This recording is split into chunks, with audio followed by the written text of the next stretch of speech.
আসিফ একটা সান্ডার নাম, মাত্র এই আওয়াজটা উঠছে। আসিফ একটা ব্যাঙের নাম,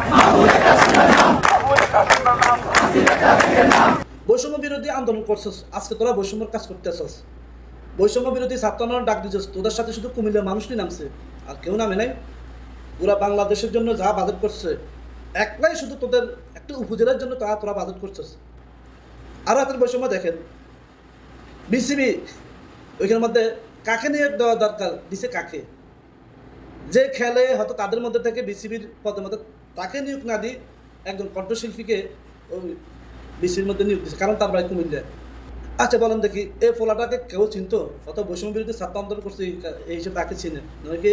এরা কি একটা মেম্বার হওয়ার যোগ্য? আর বাদ খেতে তো বাতে পায় না এরা।